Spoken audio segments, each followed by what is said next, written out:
The Forbidden Landing. How one pilot's suicidal technique saved 800 lives in World War II. To picture this, you're standing in a control tower in 1940 for England, watching a B-17 bomber limp toward the runway.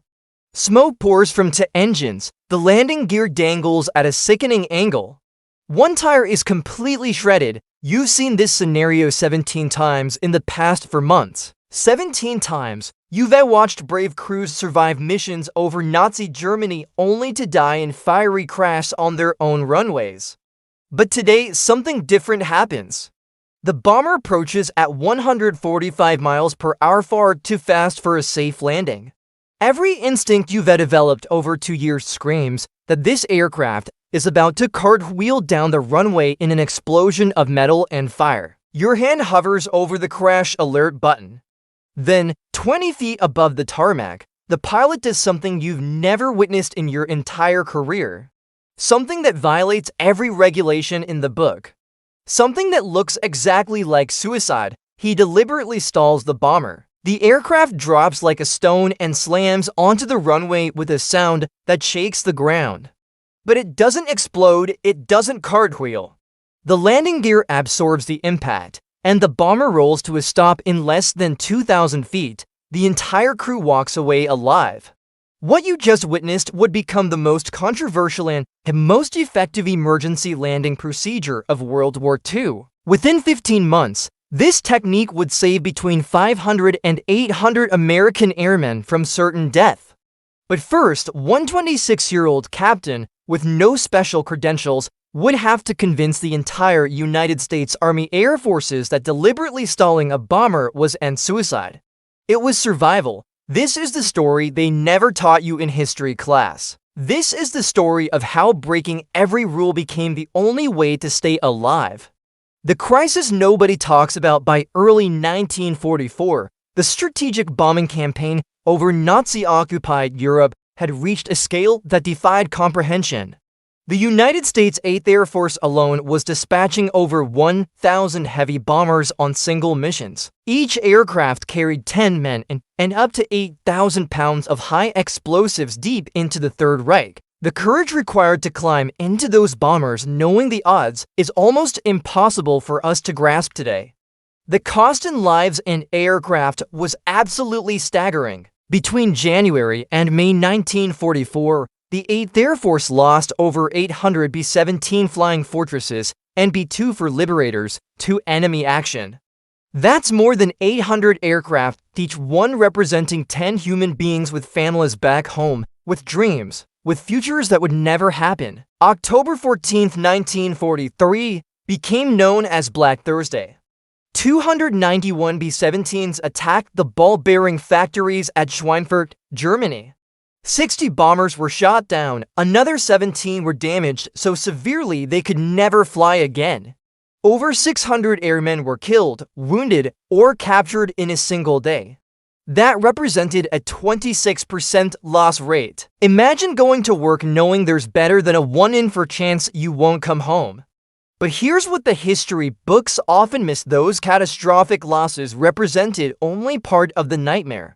For every bomber shot down over Germany, another 2 or 3 returned to England, so severely damaged that landing became a deadly gamble all its own. The crews who survived the flak barrages, who survived the fighter attacks, who nursed their crippled aircraft across the North Sea, they weren't safe yet. Not by a long shot. The B-17G Flying Fortress was genuinely an engineering marvel for its time. Powered by 1,200 horsepower Wright R-1820 Cyclone radial engines, it could carry 13 men, 6,000 pounds of bombs, and 13 .50 caliber machine guns to targets over 1,000 miles away. Its nickname, the Flying Fortress, reflected real defensive capability. The bomber could absorb tremendous punishment and somehow keep flying. There are documented cases of B-17s returning to base with entire sections of wing blown away, with tail sections nearly severed, with holes large enough to walk through punched in their fuselages. But landing a damaged B-17 demanded something beyond engineering brilliance. It demanded precision and luck in equal measure, and increasingly, the luck was running out. Standard landing procedure required a long, stable approach at 110 miles per hour, followed by a gentle flare just above the runway, and touchdown at around 90 miles per hour.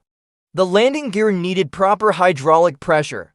The brakes needed to function, the tires needed to be intact. The control surfaces needed to respond smoothly to pilot inputs. Combat damage destroyed every single one of those assumptions.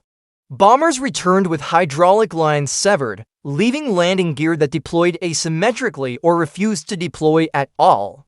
They came back with brakes shot away, with tires shredded by flak fragments, with control surfaces damaged or simply missing. Some flew home with entire sections of wing or tail blown away, their aerodynamics fundamentally compromised in ways that made every moment in the air a battle against physics itself. The emergency landing strips in England RAF Woodbridge, RAF Manston, and RAF Carnaby were built specifically to accommodate these damaged bombers. Woodbridge's main runway stretched 9,000 feet, 3 times longer than most operational bomber bases. But length alone couldn't solve the fundamental problem that was killing crews.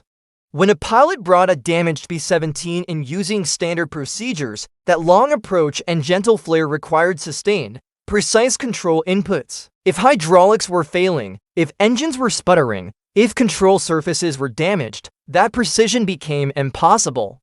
Pilots fought their aircraft all the way down, trying desperately to maintain 110 miles per hour and a stable descent rate while their bombers fought back like wounded animals. The results were as predictable as they were horrific. They landed hard, collapsed their landing gear, and skidded off runways in showers of sparks and screaming metal. They touched down too fast, couldn't stop, and ran off the far end into fields or obstacles. Between November 1943 and February 1944, RAF Woodbridge alone recorded 17 landing accidents that resulted in aircraft total losses and crew fatalities. Medical officers stationed at emergency strips described the pattern with grim consistency. Crews that survived missions over Germany, men who lived through flak barrages that turned the sky black with explosive fragments, who survived attacks by Luftwaffe fighters, who kept their aircraft flying through damage that should have been impossible. These men died in landing accidents at their own bases or at emergency fields. They died because their damaged aircraft couldn't execute the precise, controlled approach that standard procedures demanded. The Army Air Force's flying regulations were explicit and uncompromising. Standard approach speeds and procedures existed for excellent reasons. They were the safest way to land a B-17 under normal conditions. Deviating from those procedures risked court-martial or immediate grounding. The regulations had been written by experienced pilots, tested extensively, and proven over thousands of successful landings. But what the regulations didn't account for, what nobody in command seemed willing to acknowledge, was that by 1944, normal conditions no longer existed. The damage these bombers were sustaining went beyond what the procedure manuals anticipated, and crews were dying because of it. Someone needed to prove that the regulations themselves, the procedures carefully designed to save lives, were actually killing people. And proving it would require a pilot willing to risk everything on a technique that looked to every observer like deliberate suicide. Captain Howard "Slim" Bowie wasn't a test pilot with thousands of hours perfecting experimental maneuvers. He wasn't an aeronautical engineer with advanced degrees and access to wind tunnels. He had no credentials that would suggest he was qualified to revolutionize emergency landing doctrine. By February 1944, he'd completed 18 missions over Germany. Brunswick, where fighters swarmed like angry hornets. Frankfurt, where the industrial haze mixed with smoke from burning aircraft. He'd watched friends die in flag bursts at 25,000 feet. One moment they were flying in formation, the next moment there was just empty sky and falling debris. He'd seen bombers explode in mid-air collisions when combat damage made them impossible to control precisely. He'd nursed crippled aircraft home with engines on fire, with hydraulic fluid streaming behind like blood, with control surfaces responding so sluggishly that every input felt like wrestling an angry bear. But increasingly, what haunted Bowie wasn't what happened over the target, It was what happened after they got home. Night after night, he lay in his bunk listening to the distant sound of emergency sirens, knowing another crew had almost made it. The pattern was unmistakable and increasingly maddening. Crews that survived the mission, that brought their crippled aircraft across the North Sea, that made it back to England, they died because standard landing procedures demanded control authority their damaged bombers simply couldn't provide. The pilot executed a textbook approach 110 miles per hour, stable descent, gentle flare. But the hydraulics were leaking pressure faster than anyone realized. At 50 feet, the pilot pulled back on the yoke for the flare and nothing happened. It hit the runway like a meteor, the landing gear collapsed instantly, and the aircraft cartwheeled in a spray of sparks and tearing metal. The fuel tanks ruptured. Fire erupted. 3 men died before rescue crews could reach them. Bowie had watched it happen. He'd stood there on the hardstand, powerless, as men who'd survived Bremen died on their own runway. That night, he couldn't sleep. The image kept replaying. He'd seen the gentle flare attempt. He'd seen the aircraft lose lift and fall. The revelation came during a conversation with his flight engineer a few days later. The engineer mentioned that the bouncing during initial touchdown had made everything worse, each impact worsening the hydraulic damage until complete failure became inevitable. The bouncing happened because the aircraft still had flying speed when it hit, the engineer explained. It touched down, bounced back into the air, came down harder, bounced again. Each time it got worse. Bowie stared at him. What if it didn't? What if we got it on the ground before it could bounce? Then it would fall. That's called a stall, and it kills people. The engineer's expression shifted from confusion to something like horror mixed with fascination. That violates every regulation in the book. They court-martial you just for suggesting it. That single question, would it work, became an obsession. The pattern was absolutely clear. Damaged bombers, using standard procedures, often bounced during touchdown because they still had lift-generating airspeed. Each bounce gave more time for already compromised systems to fail completely. The long, slow approach gave hydraulics time to leak out completely, gave damaged engines time to quit entirely, gave control surfaces time to freeze up from battle damage. What if there was a way to get the aircraft on the ground faster? What if you came in hot and fast when damaged aircraft still had good control response and then dropped it deliberately at the last possible moment? The mathematics were brutal but simple. A stall from 20 feet would produce a sink rate of approximately 8 feet per second. Rough, extremely rough, but within design limits.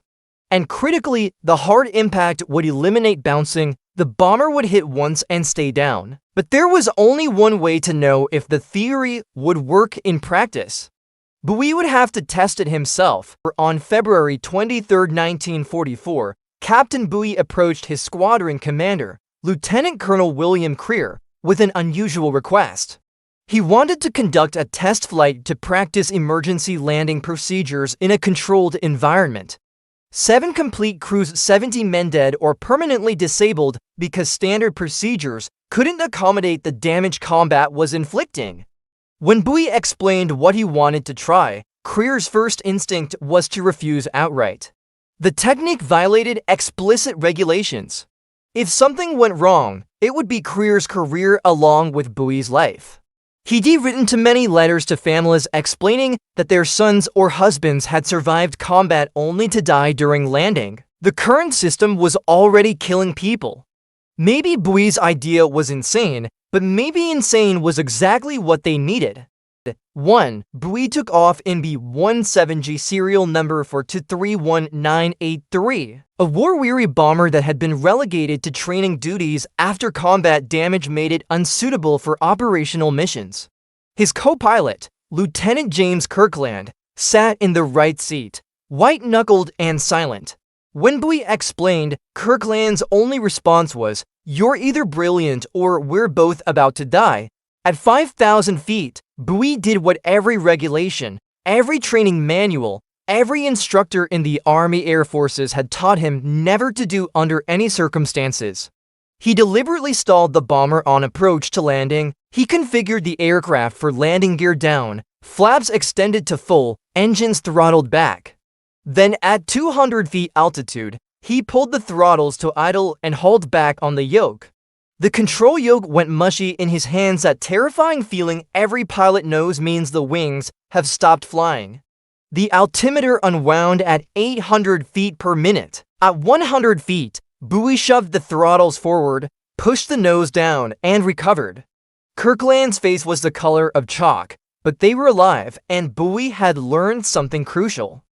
Again, Buoy said, "We need to find the right altitude." Again, second attempt, same configuration, but this time Buoy waited until 100 feet to initiate the stall. The bomber dropped violently. Recovery was barely possible. They pulled out with maybe 10 feet to spare, still too high. Third attempt, 50 feet, better. The bomber fell, Buoy recovered, and they had maybe 5 feet of clearance, getting closer. Fourth attempt, 30 feet. The bomber stalled, dropped sharply, and Buoy recovered just 10 feet above the ground. His hands were steady now. The fear had transformed. Fifth attempt was different. This time, Buoy changed the fundamental parameters. He brought the B-17 in at 140 miles per hour, 30 miles per hour faster than standard procedure dictated. He kept the power up until the last possible moment, maintaining full control authority. At 20 feet above the runway threshold, he yanked all four throttles back to idle simultaneously and pulled the yoke hard into his stomach. The bomber's nose pitched up sharply. Airspeed bled off instantly. 140, 130, 120, 110. The stall warning horn blared its protest, then the wings stopped flying. The entire aircraft simply dropped straight down onto the runway in a perfectly level attitude. The landing gear absorbed the impact with a violent jolt that rattled every rivet in the airframe. The bomber bounced slightly, maybe 6 inches, settled back down, and rolled out. Buoy applied brakes. They stopped in less than 2,000 feet. Kirkland finally found his voice. That was either the craziest thing I've ever seen or the smartest thing anyone has ever done. Buoy's hands were still on the throttles, his breathing heavy. Let's find out which one it is. Over the next 3 days, Buoy practiced the technique relentlessly. He refined every parameter through trial and error, discovering the precise boundaries where the technique worked and where it failed. The optimal approach speed turned out to be between 135 and 145 miles per hour. Fast enough to maintain solid control authority even with damaged systems, but not so fast that the resulting stall drop became violent or uncontrollable. The critical moment, the moment that separated success from catastrophe, was throttle retardation. All 4 engines had to come back simultaneously, pulled to idle in one smooth motion. If the throttles came back asymmetrically, if one engine still had power while the others didn't, the resulting thrust imbalance would swing the nose violently. At 20 feet above the runway, there was no altitude to recover from that kind of deviation. The yoke pull had to be aggressive and immediate. A gentle flare wouldn't stall the aircraft quickly enough. The bomber needed to stop flying right now, not gradually. That meant hauling the yoke all the way back into your chest and accepting what happened next. What happened next was controlled falling. The bomber would hang in the air for perhaps half a second, nose high, airspeed bleeding away, then the stall would bite. The nose would drop slightly, and the entire aircraft would descend vertically at about 8 feet per second. From 20 feet up, that meant impact in roughly 2.5 seconds. No time to think, no time to second guess. Just commit to the technique and trust the landing gear. The technique worked because it fundamentally redefined what a successful emergency landing meant. Traditional procedures prioritized smoothness and control throughout the entire approach. Buoy's technique sacrificed that long-duration control for one critical advantage: it got the aircraft on the ground before catastrophic failure could occur. A conventional landing approach required sustained control authority for 60 to 90 seconds from final approach to touchdown. During that entire time, a damaged bomber's systems were under continuous, escalating stress. Engines struggling to maintain power were overheating, consuming oil, threatening to quit entirely. Hydraulics leaking pressure were getting worse with every passing second. Control surfaces responding sluggishly were freezing up as damaged cables stretched or hydraulic pressure dropped below minimum thresholds.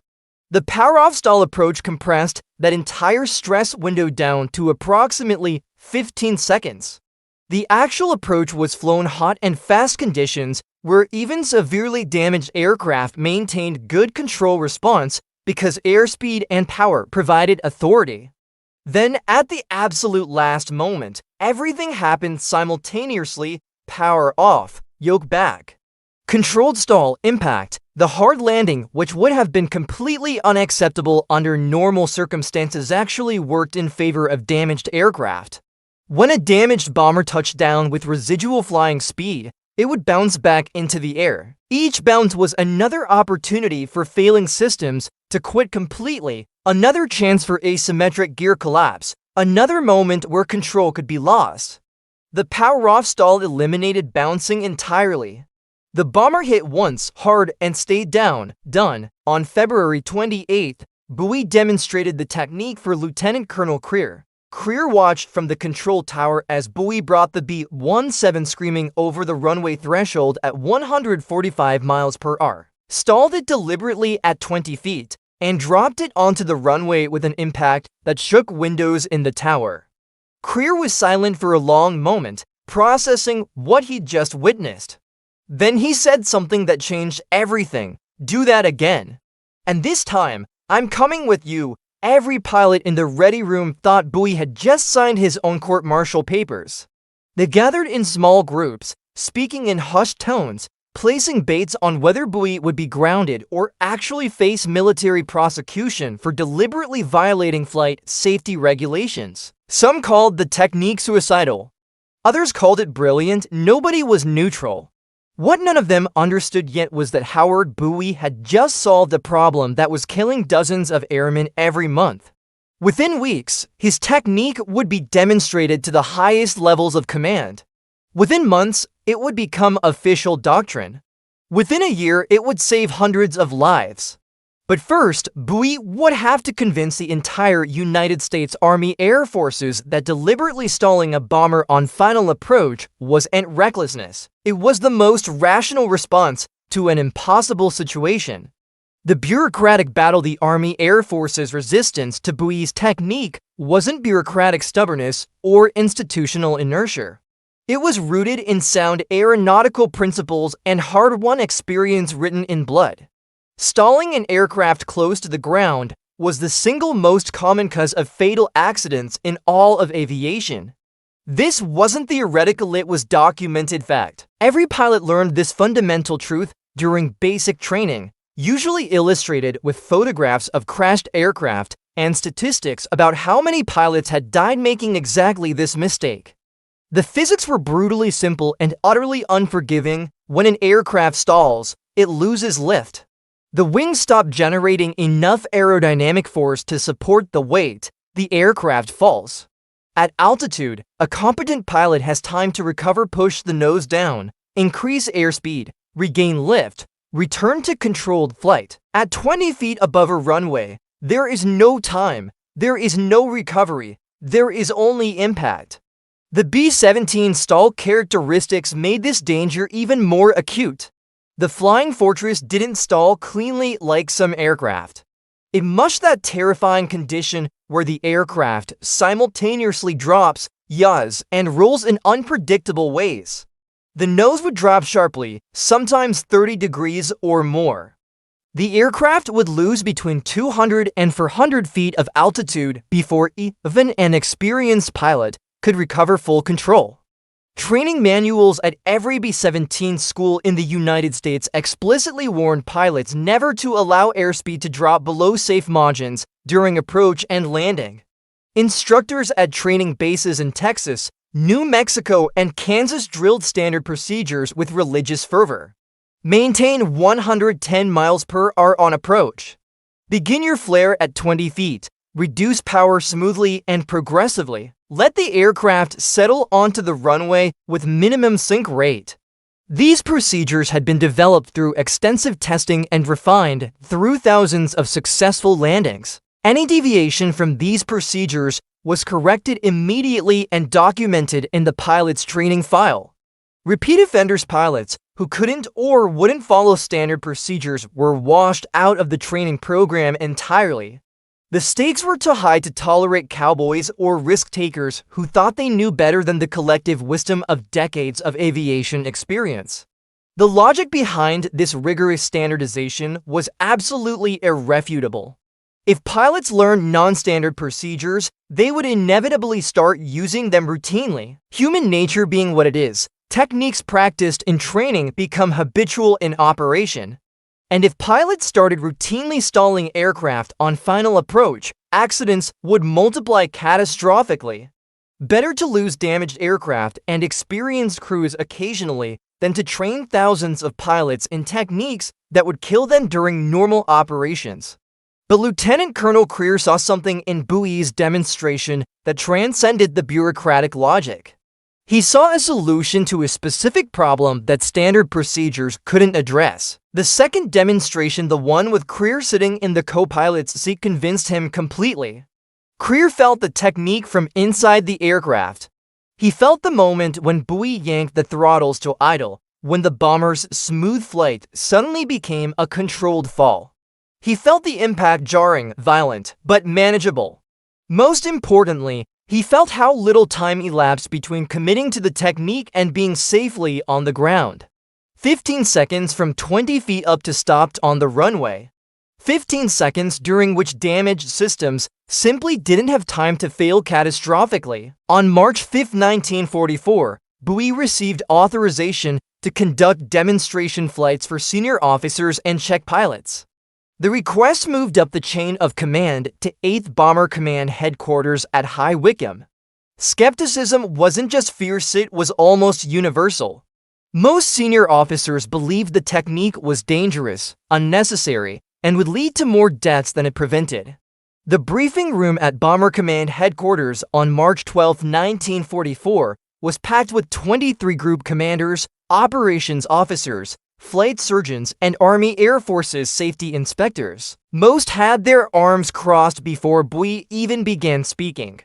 The body language screamed hostility and preemptive rejection. Colonel James Wilson, Chief of Flight Safety for the 8th Air Force, spoke first. His voice carried the weight of authority backed by decades of flying experience. Captain WWII, you're asking us to authorize a procedure that violates every regulation in our flight manual. You're asking us to teach pilots to deliberately stall their aircraft 20 feet above the runway. You're asking us to institutionalize behavior that we currently ground pilots for attempting even once.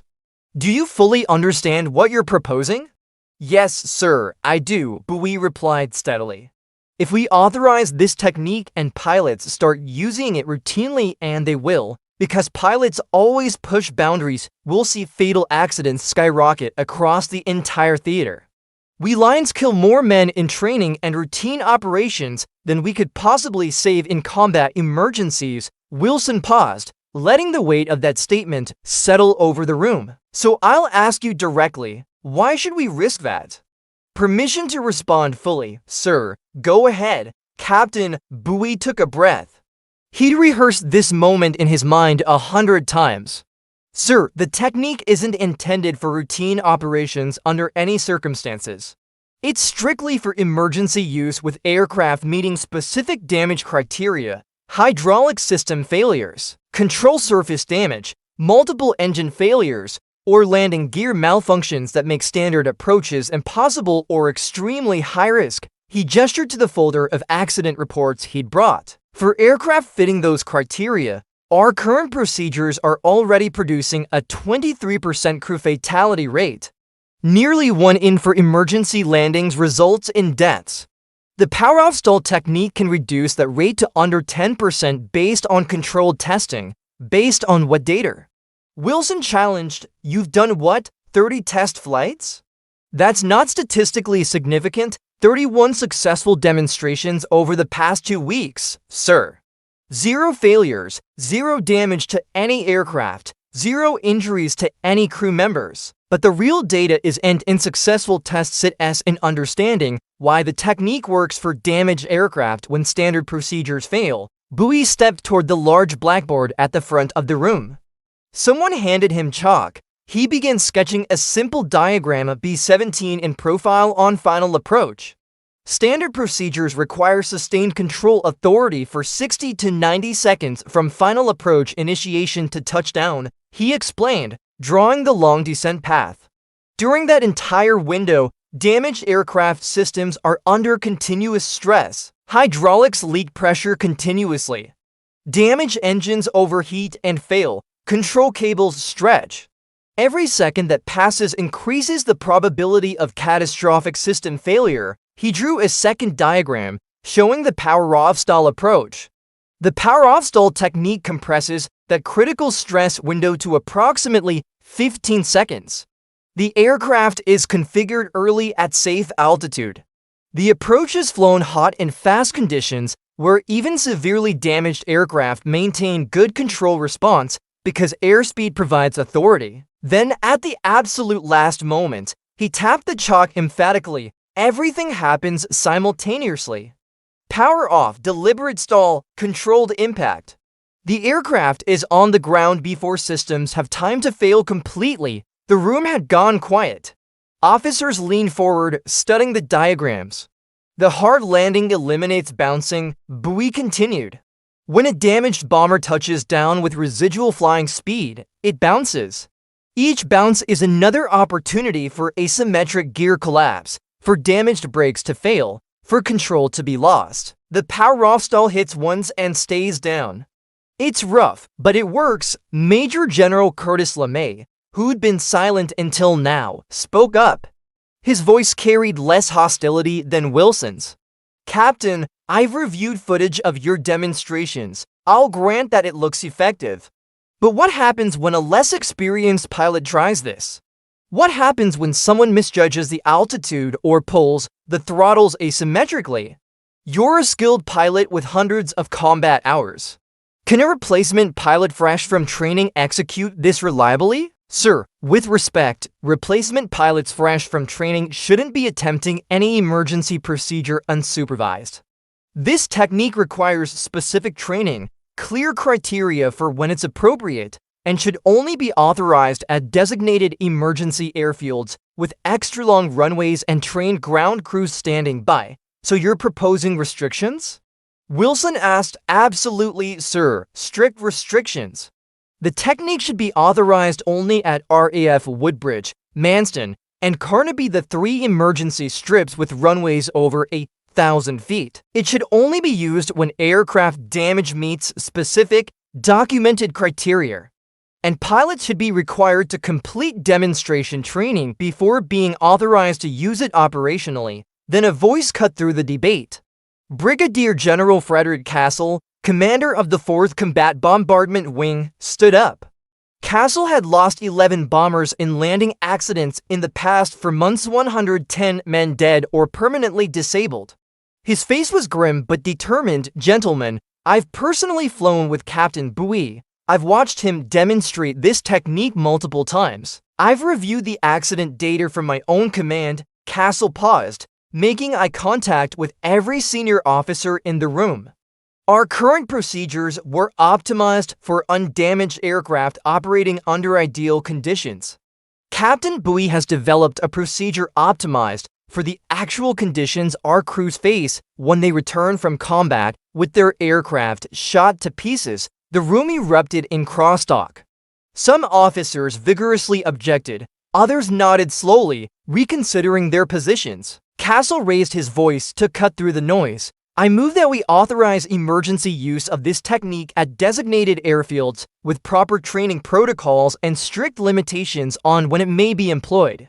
And if anyone in this room has a better solution for reducing our emergency landing fatality rate, I'm listening." Silence fell. Nobody offered an alternative. Colonel Wilson stared at Castle for a long moment, then at WWII, then down at the accident reports spread across the table before him. Finally, he spoke. "Here's my position. I want 50 more successful demonstrations under varying conditions, crosswinds, different aircraft weights, simulated system failures. I want comprehensive training protocols written and approved. I want the criteria for technique use clearly defined with zero ambiguity. And if I see one fatal accident directly attributable to misuse of this technique, the entire program gets shut down immediately. Are we clear, Captain? Crystal clear, sir. Then you have conditional authorization to proceed.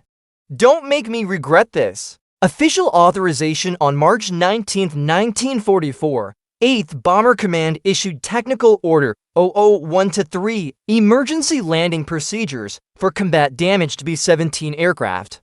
The power-off stall landing technique was officially authorized for emergency use at designated airfields. The order was remarkably specific.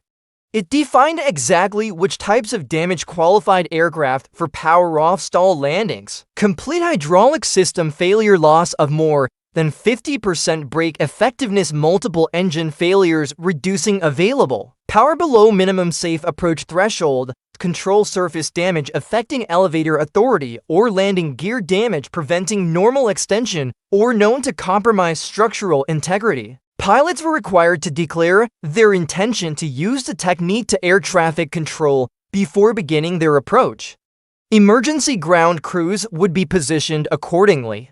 The technique could only be employed at the 3 designated emergency strips: Woodbridge, Manston, and Carnaby, where extra-long runways and trained crash response teams were available.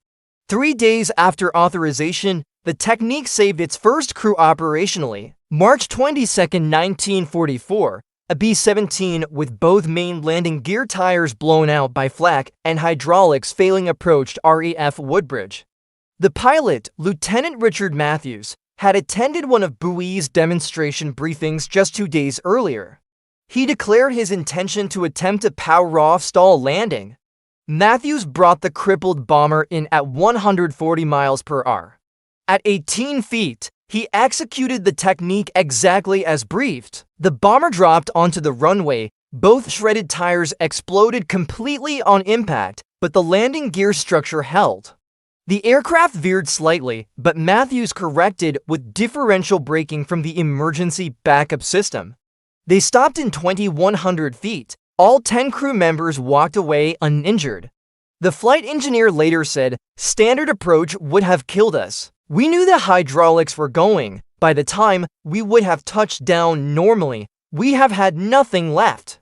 The power-off stall got us down before everything quit. It was the first of hundreds. Word spread through bomber groups with remarkable speed. Pilots discussed the technique in ready rooms, mess halls, and barracks.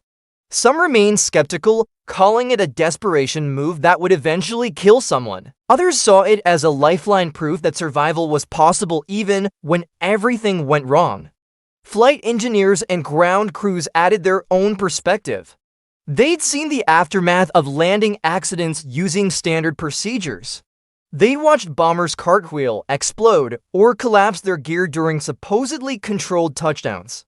The power-off stall produced hard landings, yes, but hard landings they could walk away from. By early April, demand for training in the technique exceeded WWII's capacity to provide it personally.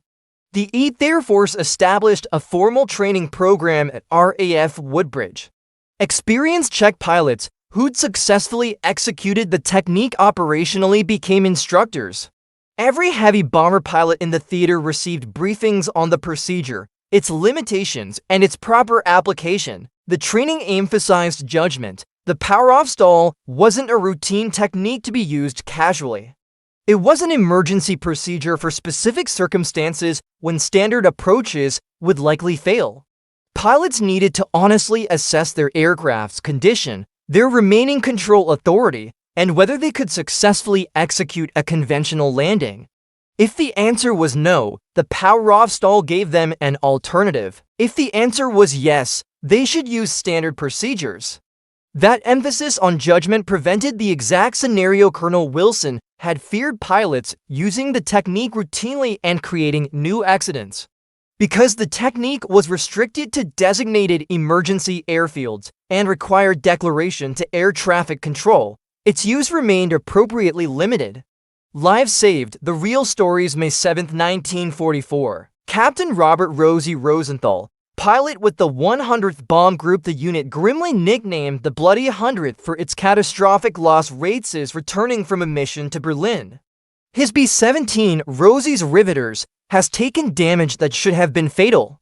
The No. 2 engine is completely destroyed, the cowling blown away, trailing black smoke and visible flames. The hydraulic system is hemorrhaging fluid at a critical rate, leaving dark streaks across the fuselage. The right main landing gear tire is shredded by flak fragments, just strips of rubber hanging from the rim. Rosenthal's navigator does the math. At their current leak rate, hydraulics will be completely depleted in approximately 12 minutes. It's a 40-minute flight to their home base. There's no choice, they divert to RAF Woodbridge. Rosenthal radios ahead, Woodbridge Tower. This is Lucky 7 for declaring emergency. No. 2 engine destroyed and on fire, hydraulics failing rapidly, right main gear tire destroyed.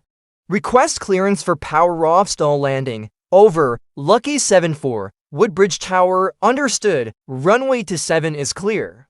Fire and medical crews are positioning. You are cleared for power off stall approach. Winds are 260 at 15 knots. Good luck. Over. Rosenthal has practiced the technique 3 times in training. He's never done it with an actual emergency, with a dying aircraft, with his crew's lives depending on execution. His co-pilot, Lieutenant Sam Turner, calls out altitude as they descend toward the runway. 200 feet, 150, 100.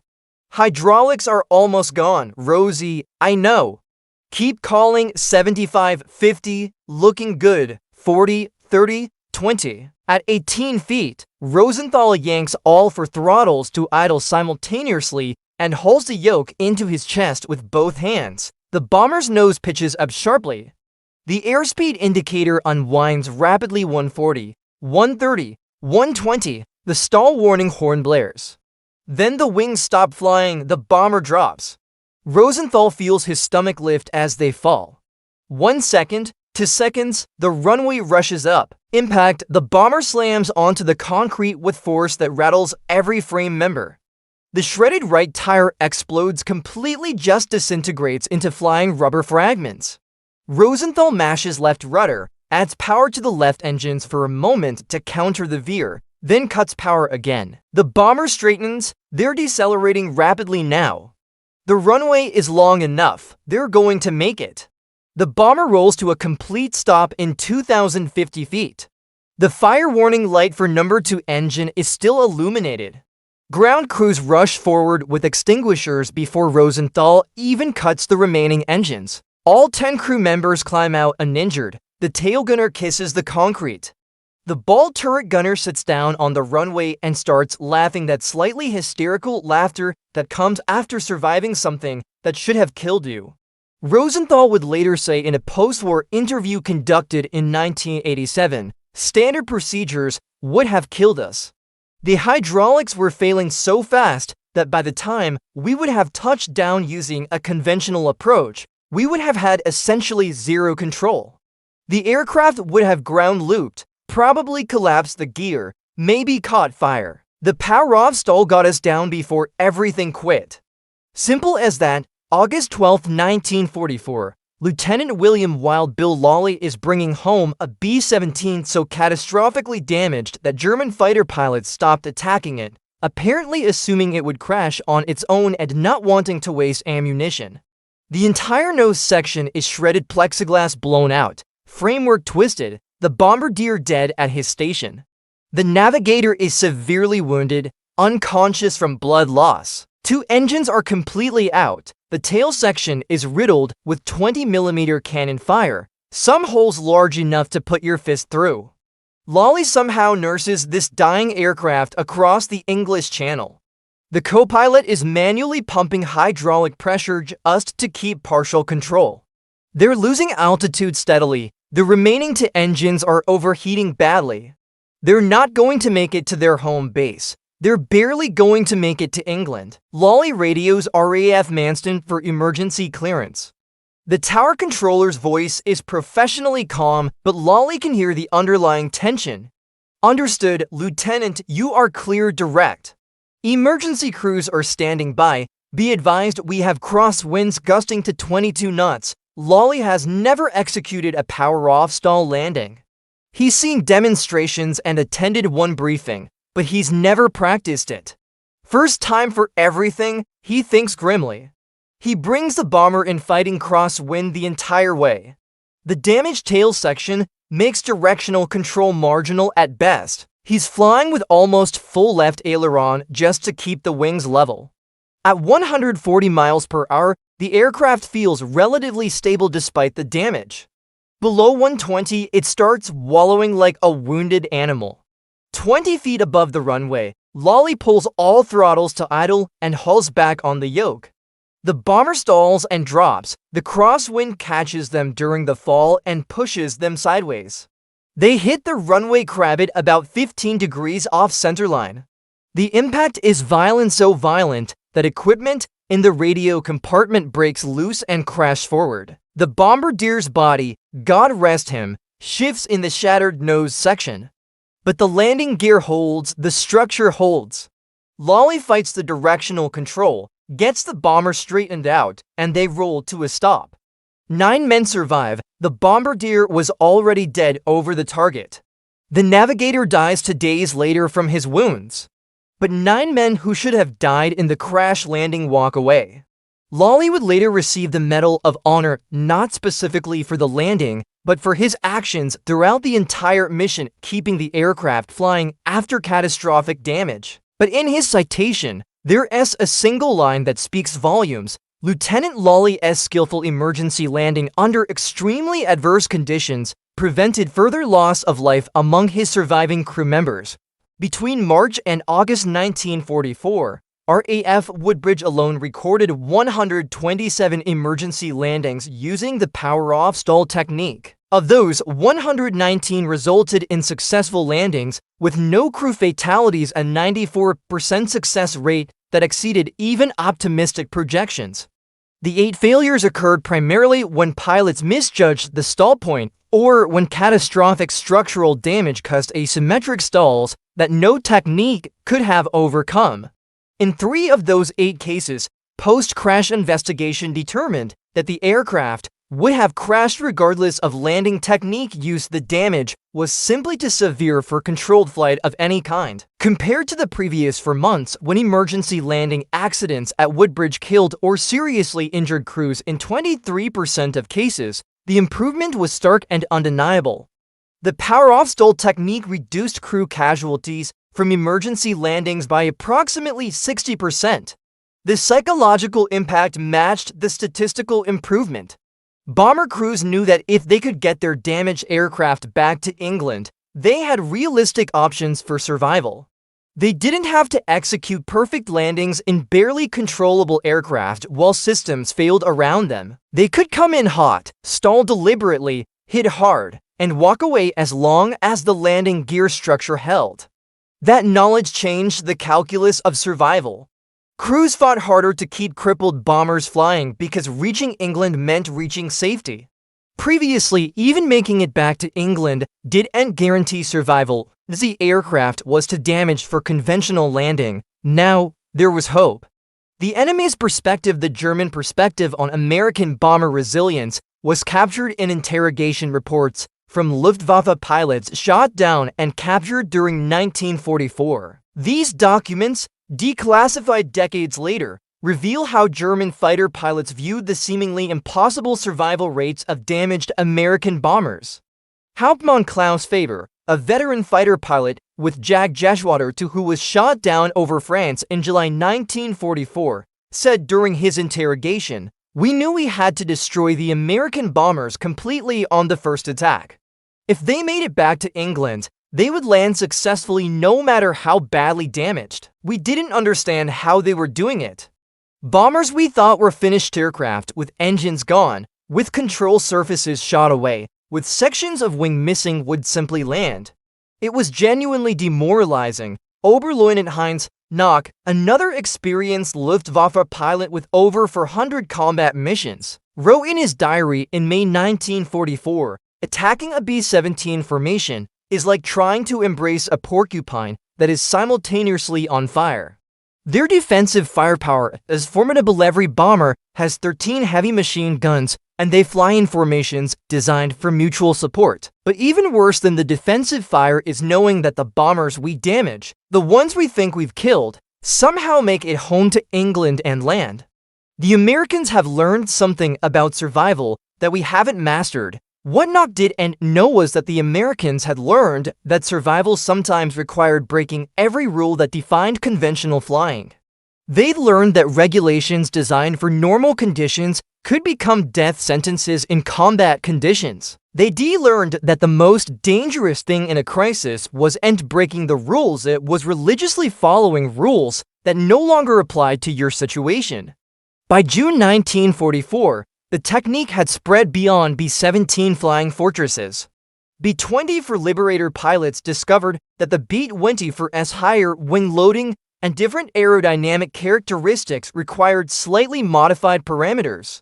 The Liberator needed a faster approach speed around 150 miles per hour instead of 140 and earlier throttle reduction, because its stall characteristics were more abrupt than the B-17S. But the fundamental principle remained identical: get the aircraft on the ground before systems fail completely.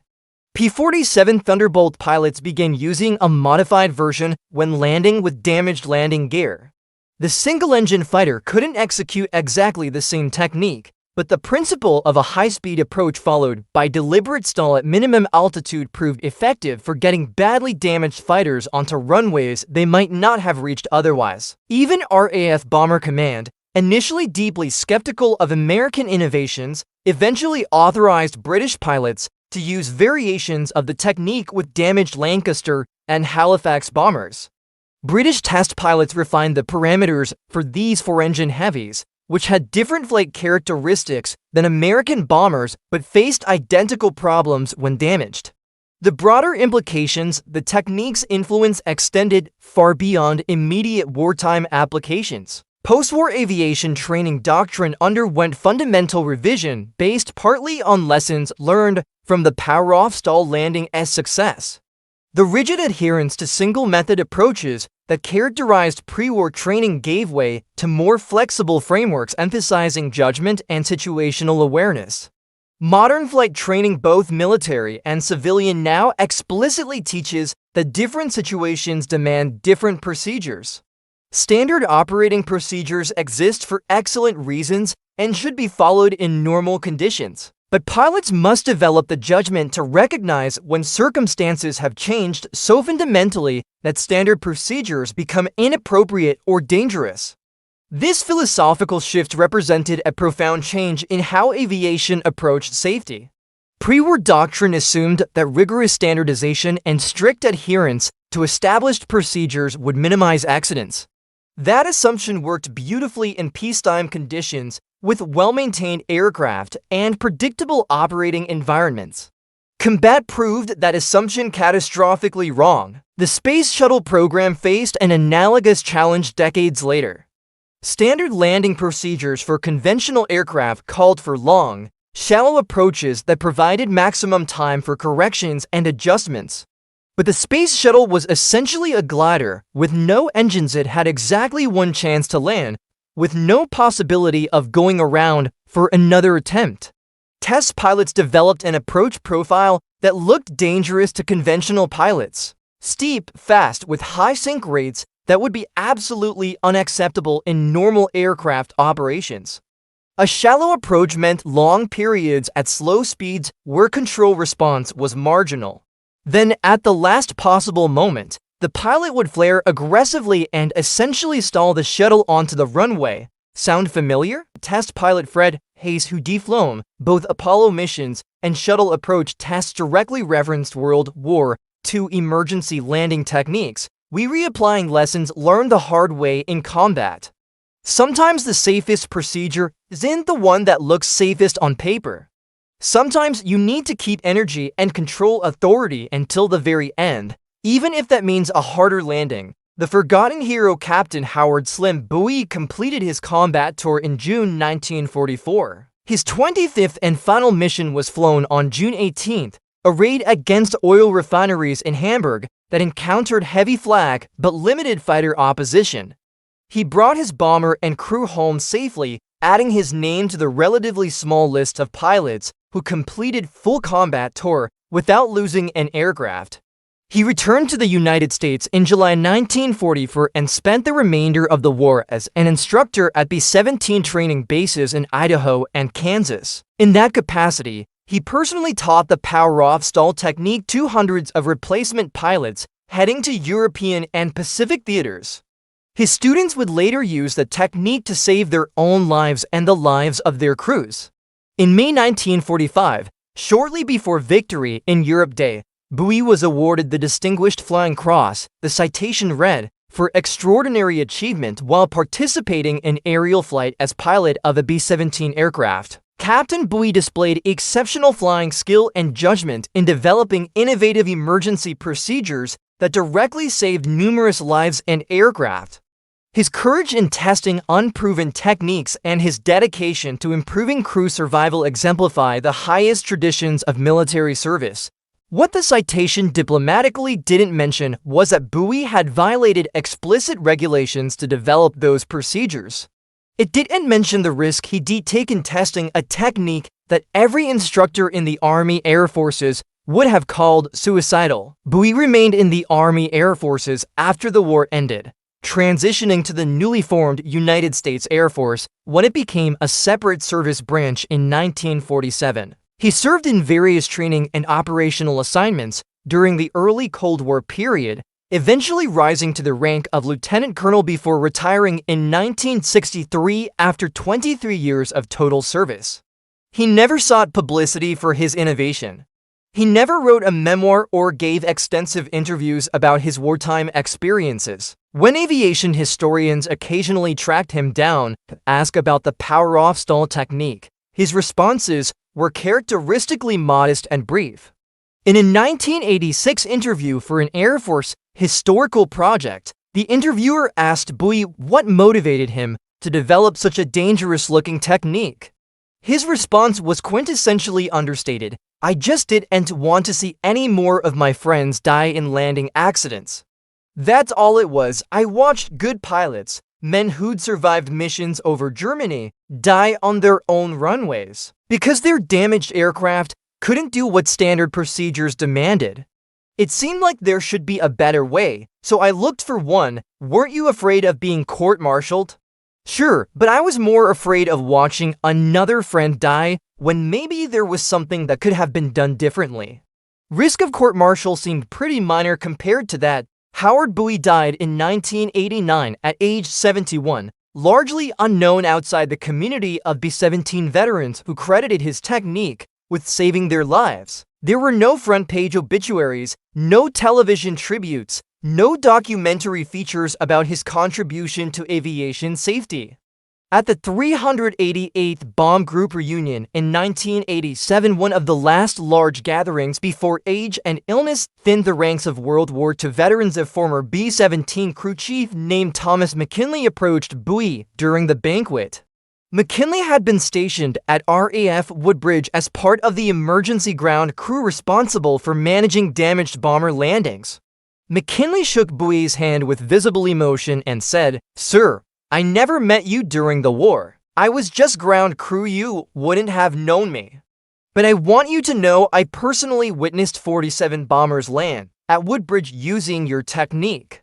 47 aircraft that would have crashed using standard procedures. That's for 170 men. Some of them are here at this reunion tonight. They're alive, they have families, they got to live their lives after the war. Because of you, sir. With respect, it did more than help. The legacy that endures. The runway still exists today, now used for light civilian aviation and occasionally for emergency diverts by commercial aircraft experiencing problems. A small plaque near the old control tower commemorates the 4,200 emergency landings conducted there during World War II. The plaque doesn't mention Howard Bowie by name. It doesn't describe the Power-off-stall technique specifically. They remember bringing crippled bombers in fast and hot, engine smoking, hydraulics failing. They remember deliberately stalling 20 feet above the runway, that stomach-dropping moment when the aircraft simply fell. They remember the hard impact that rattled their teeth and the profound relief of knowing they'd survived. And they remember that a 26-year-old captain with no special credentials, no advanced degrees, no access to laboratories or wind tunnels, broke every rule in the book to save their lives. Innovation in warfare rarely comes from research laboratories or strategic planning sessions in comfortable offices far from combat. It comes from operators at the sharp end, people at the edge of survival who recognize that current methods are killing them and have the courage to try something fundamentally different. Captain Howard Bowie didn't have aeronautical engineering degrees.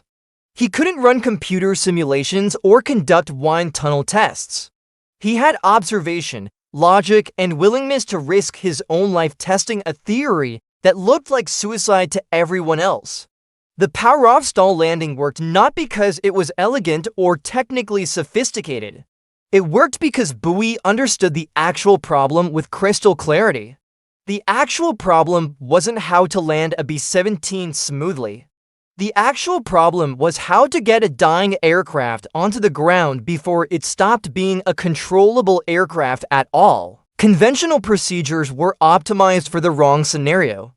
They assumed sustained control authority, functional systems, and time luxuries that combat damaged bombers simply didn't possess.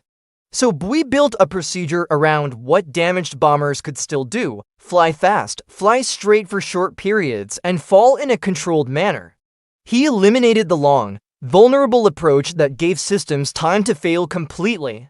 He eliminated the gentle flare that required precise control inputs damaged aircraft couldn't provide. He eliminated the bouncing that turned survivable landings into fatal crashes. What remained was brutal but effective: come in hot, stall deliberately, hit hard, stay down. There is a broader lesson embedded in this story that transcends aviation and extends into every field where established procedures meet rapidly changing circumstances. Organizations develop procedures based on accumulated experience. Those procedures work beautifully under the conditions they were designed for. They represent genuine wisdom, the collective learning of everyone who came before. But when conditions change fundamentally, when the environment becomes more hostile, when equipment fails in new ways, when stakes escalate beyond original planning assumptions, old procedures can transform from life-saving wisdom into lethal rigidity. The heroes in those situations are the people who recognize this transformation, who understand that the most dangerous thing in a novel crisis isn't breaking established rules, it is following rules that no longer apply to your situation while those rules kill you. Sometimes survival demands doing exactly what every regulation, every manual, every instructor explicitly taught you never to do. And sometimes that's not recklessness or arrogance or disrespect for accumulated wisdom. Sometimes that's the only rational response to circumstances that have fundamentally changed. Howard Bowie understood that truth in 1944. He proved it at enormous personal risk.